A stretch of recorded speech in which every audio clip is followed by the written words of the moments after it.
Orang yang hafal Quran juga ternyata tidak semuanya sesuai dengan keridhaan Allah. Allah menyatakan dalam Al-Quran, "Tsumma awratnal kitaba alladziina shafaina min ibadina, faminhum zalimun li nafsihi wa minhum muqtasid wa minhum sabiqun bil khairat biidznillah." Al-ayah. Wallahu wa rasuluhu a'lam bimuradi wa ma'na.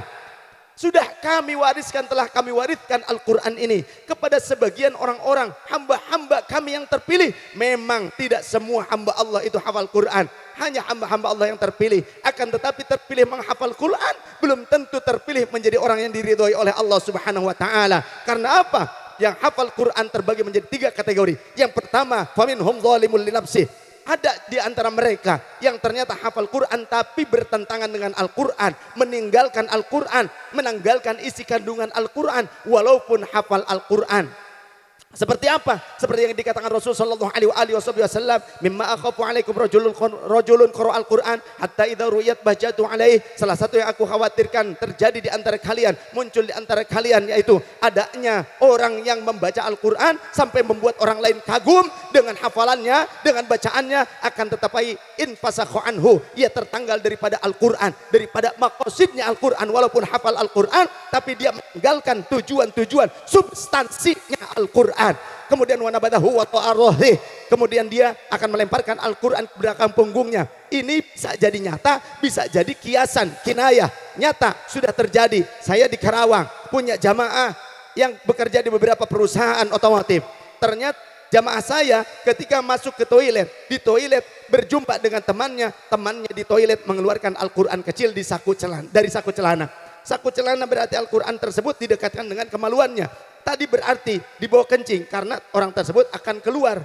Sedangkan jamaah saya baru masuk melihat orang tersebut temannya mengeluarkan Al-Quran yang kecil dari saku celana. Berarti tadi pas saya saat kencing Al-Quran di samping kemaluannya. Sopan tidak? Sopan tidak? Tapi ponsel ada di dadanya. Ponsel ada di dada, di saku bajunya. Sedangkan Al-Quran berada di saku celananya. Masya Allah. Menurut mereka itu wajar katanya. Menurut orang tersebut wajar, ini makhluk. Masya Allah. Tapi di dalam fikih mereka mengakunya mengikuti Imam Ahmad bin Hanbal. Sedangkan Imam Ahmad bin Hanbal sampai beliau disiksa, dipenjara. Karena apa? Karena mempertahankan akidah Al-Quran bukan makhluk. Al-Quran adalah kalam Allah, kalamun qadimun. Dan Al-Quran, kalamullah itu tidak bisa lepas dari Allah Subhanahu wa ta'ala. Memang kertasnya makhluk, akan tetapi isinya kalamullahnya, kalimatnya itu kalimat Allah, dan kalimat Allah adalah sifatnya Allah. Sifatnya Allah tidak bisa lepas dari Allah Subhanahu wa taala.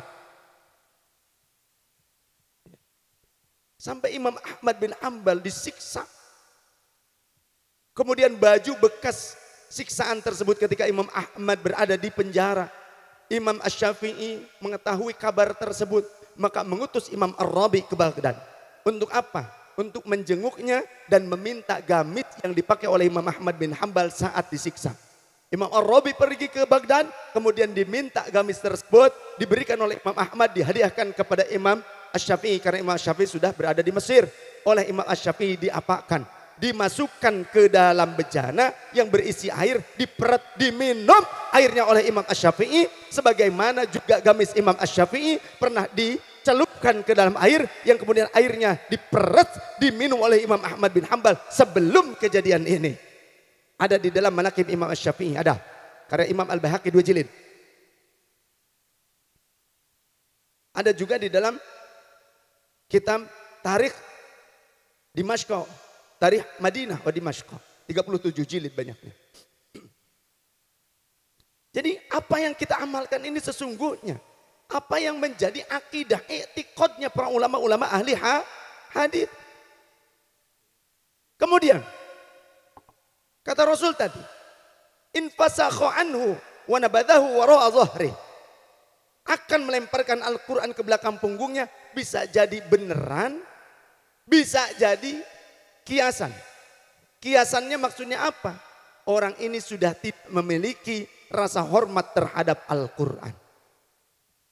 Kemudian wasa'ala jarihi bisayfi, orang yang seperti ini akan datang kepada tetangga-tetangga dengan membawa senjata.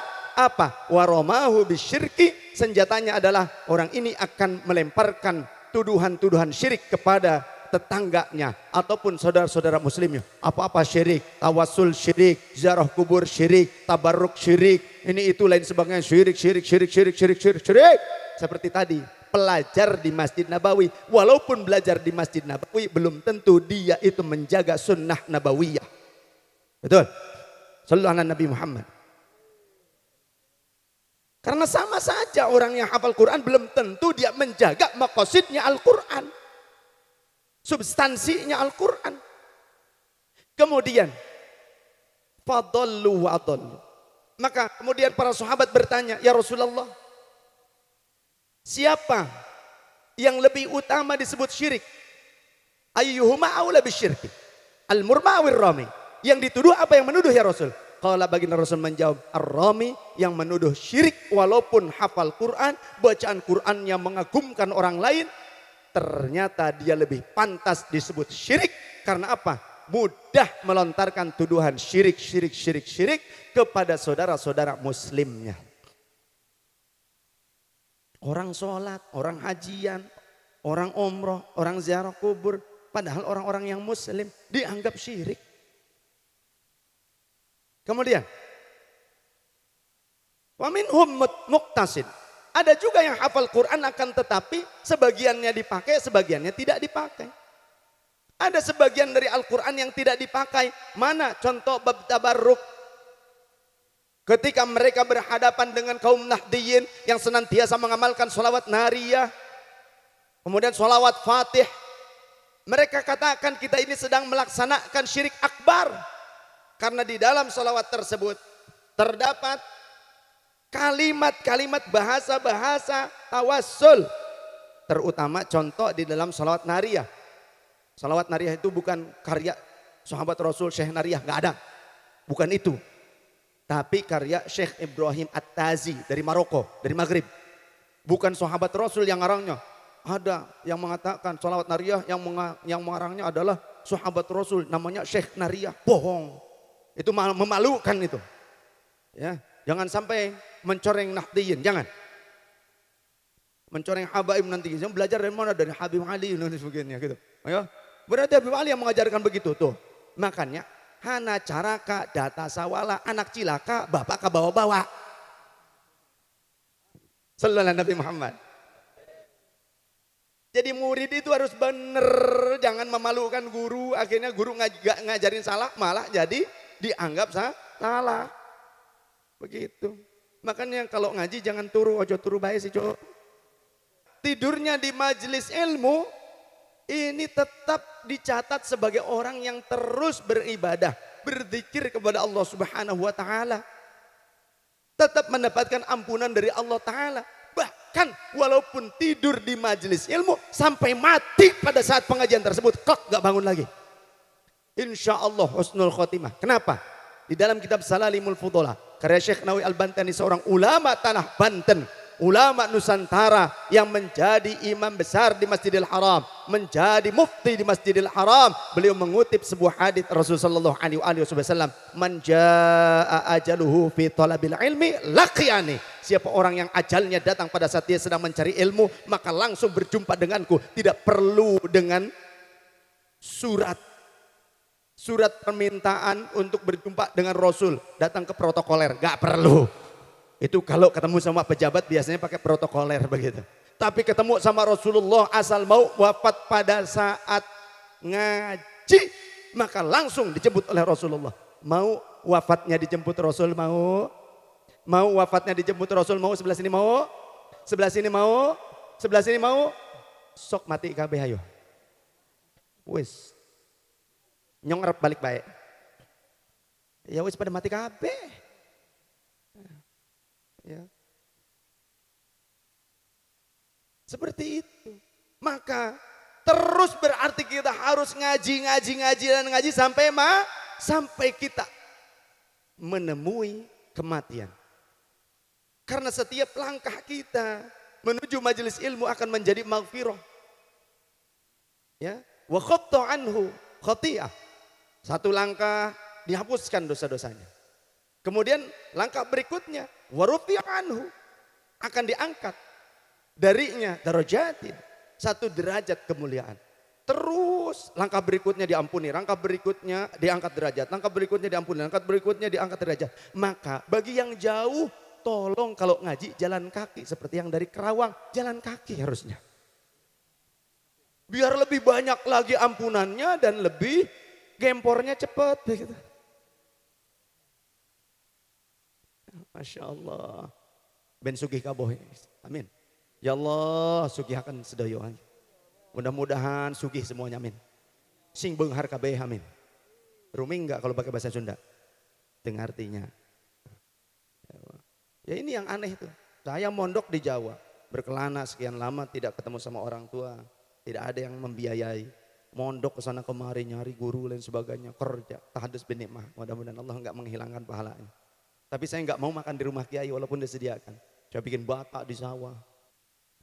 Saya harus belajar bahasa Jawa.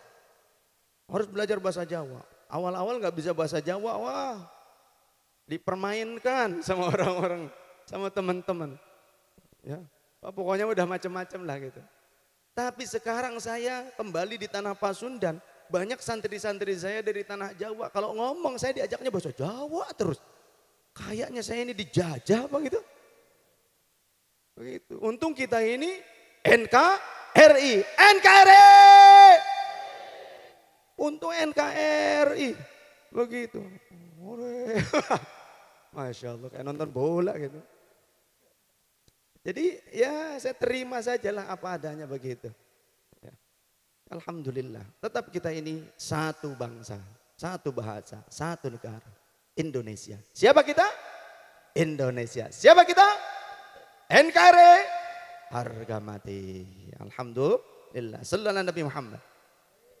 Baik. Kita ini sedang tadi melaksanakan haul yang isinya juga ada manaqib. Tadi dibacakan. Manaqib Abu Yazid Abbas. Manaqib itu jamak dari manqobah. Artinya riwayat hidup. Di dalam Sahih Bukhari dan Sahih Muslim terdapat manaqib-manaqib para sahabat dan ahlul bait Rasul. Jadi kalau ada orang-orang Salafi Wahabi, orang-orang yang mengatakan bahwa manaqiban, membaca manaqibnya sholihin ulama ahlus sunnah wal jamaah itu adalah perbuatan yang ghulu, berlebihan, dan ini adalah perbuatan syirik, perbuatan seolah-olah itu mengkultuskan, maka kita jawab di dalam Sahih Bukhari, Sahih Muslim juga ada manaqib para sahabat dan keluarga Rasul. Jadi apa salahnya kita membaca manaqib ulama-ulama kami yang padahal Rasul juga menyatakan inda dzikris sholihin tanzilur rahmat.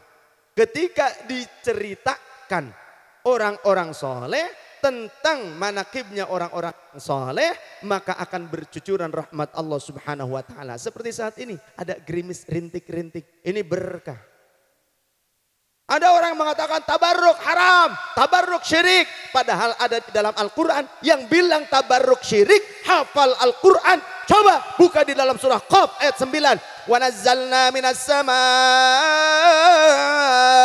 ma'an mubarakan fa'ambatna bihi jannatin wa habbal hasid. Wallahu Rasul a'lam bimuradi wa makna. Dan kami telah turunkan dari langit ma'an mubarakan, air yang mengandung keberkahan, fa'ambatsna bihi, maka kami tumbuhkan bihi, dengan wasilah air yang berkah dari langit tersebut. Apa bedanya dengan solawat nariyah? Allahumma salli salatan kalimantan wa sulawasi salatan. Itu mah solawat Nusantara. Allahumma salli salatan kamilatan wa sallim salaman tamman ala sayyidina Muhammad. Semua. Alladzi tanhallu bihil uqad wa tanfariju bihil qurab wa tuqada bihil hawaij wa tunalu bihil raghaib wa husnul khawatim wa yastasqil ghamamu atau wa yustasqal ghamamu biwajhihil karim wa ala alihi wa sahbihi fi kulli lamhatin wa nafasin bi'adadi kulli ma'lumin lak. Ada lafad bihi yang rujuknya kepada Rasul Allahumma salli salatan kamilatan wa sallim salaman taman ala sayyidina Muhammad alladzi tanhallu bihil uqadu wa tanfarju bihil kurabu wa tuqdu bil hawaij, yang dengan wasilah bihi, dengan wasilah Nabi Muhammad hilang kesulitan, dengan wasilah Nabi Muhammad hilang galau. Mana? Lamnya harus fasihah. Galau. Pak, bisa nggak? Galau. Galau. Kalau yang galau ini nggak bakalan bisa. Yang bisa yang nggak galau. Yang galau disebutkan galau. Begitu. Mewek. Nangis. Kenapa? Kenapa? Kenapa? Banyak utang. Dengan sholawat insya Allah hilang utangnya. Hilang kesulitannya. Bagaimana tidak? Ada di dalam kitab Afdhalus Sholawat. Karena Syekh Yusuf An-Nabhani. Afdhalus Sholawat ala Sayyidis Sadat. Ada riwayat kata Rasulullah SAW. Akthiru alayya minas salati. Atau akthiru minas salati alayya. Perbanyak oleh kalian bersolawat kepadaku. Fa innaha takshiful humuma wal humum wal kuruba. Karena dengan memperbanyak solawat kepadaku akan menghilangkan kesulitan, kesedihan, galau. Gitu kan? Ada itu. Wa takthirul amwal, akan memperbanyak harta. Wa taqdil hawaija. Dan juga akan mencapai hajat-hajatnya dengan wasilah berkah memperbanyak solawat kepadaku. Ada itu. Jadi perbanyak solawat. Solawat aja. Karena Nabiullah Adam alaihissalam sekian lamanya sujud minta ampun kepada Allah, belum diterima ampunannya, belum diterima taubatnya. Tapi ketika bersalawat kepada Rasulullah SAW baru 21 kali Allah terima. Angkat kepalamu wahai Adam, aku sudah terima taubatmu.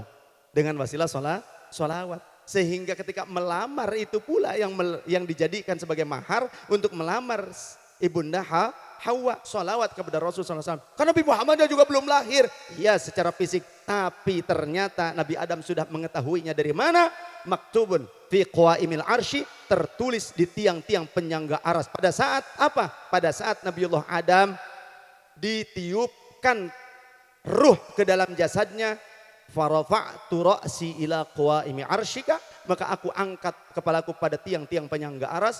Maka maktubun fi, tertulis di tiang penyangga aras, la ilaha illallah Muhammadur Rasulullah. Fa'araftu, maka aku mengerti bahwasannya tidak akan lam tudif ismaka illa bihabibik, engkau tidak akan menyandingkan namamu kecuali hanya dengan kekasihmu. Maka aku tahu yang namanya Muhammad itu adalah kekasihmu. Ya Rabb, terima. Allahumma salli ala Muhammad, sallallahu ala Muhammad, sallallahu ala Muhammad. Itu salawat asliyah, salawat Nabiullah Adam dan para nabi terdahulu, juga malaikat Jibril. Makanya dijazahkan oleh Abah Lutfi juga sallallahu ala sayyidina Muhammad, juga oleh guru kami Syekh Abdullah Qasim sallallahu ala Muhammad 1000 kali sehari semalam. Silahkan amalkan aja cukup. Tapi akhirnya harus dibaca juga sholawat kepada keluarga Rasul. Allahumma salli ala sayyidina Muhammad wa ala ali sayyidina Muhammad, atau ala alihi wa ashabihi wa azwajihi wa dzurriyyatihi. Supaya sempurna, supaya sholawat kita tidak batrok, tidak buntung.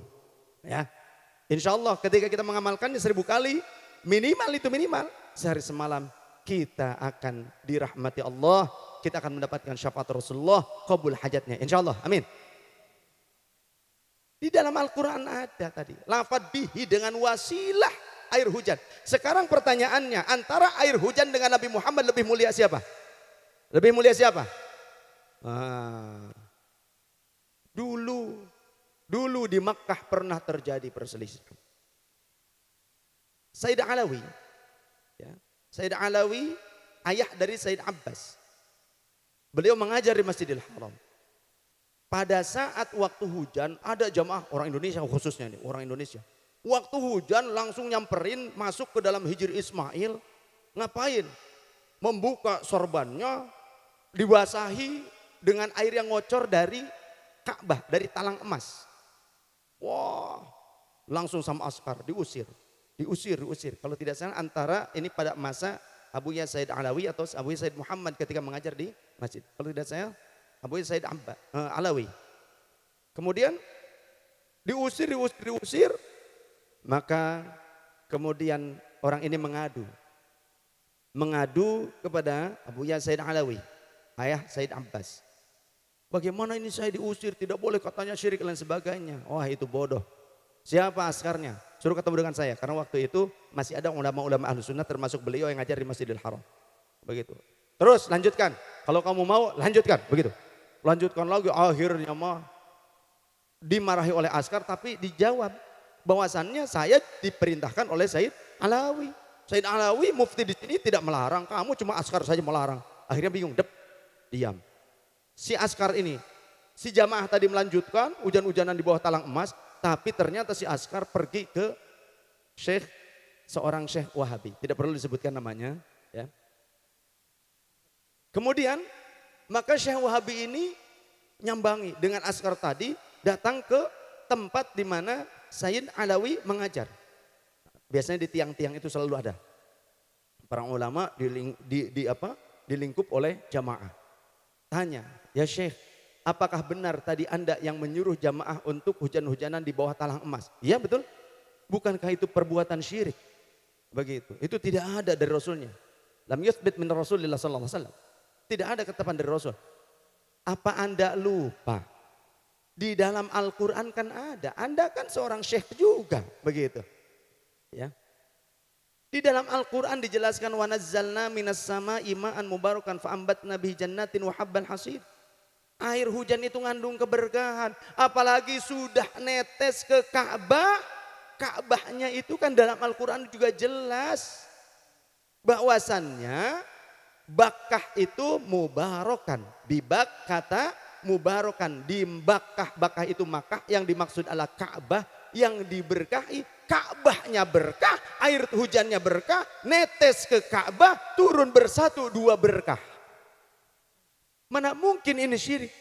Akhirnya syekhnya Wahabi bingung kelimpungan. Oh iya, kenapa saya ini sampai lupa dengan ayat-ayat itu ya? Bukan lupa, sengaja lupa-lupain, pura-pura lupa.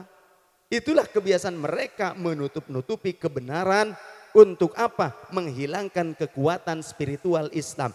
Di antara kekuatan spiritual Islam, ziarah kubur, majlis zikir, kemudian membaca sirah-sirah nabawi dan manakib orang-orang soleh, hizib-hizib, itu diajarkan oleh Abuya.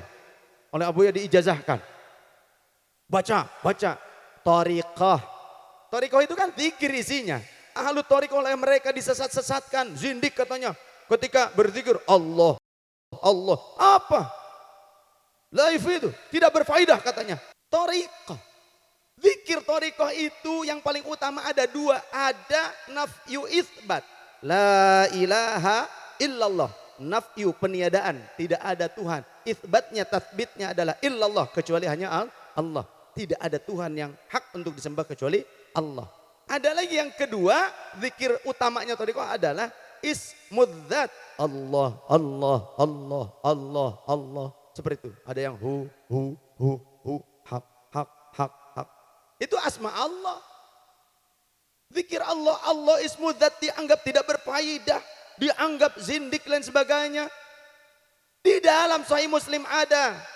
La taqumus sa'atu hatta la yabqa ala wajhil ardi may yaqulu Allahu Allah. Kiamat saja tidak berani datang, malu datang selama di muka bumi masih ada orang yang berzikir Allah.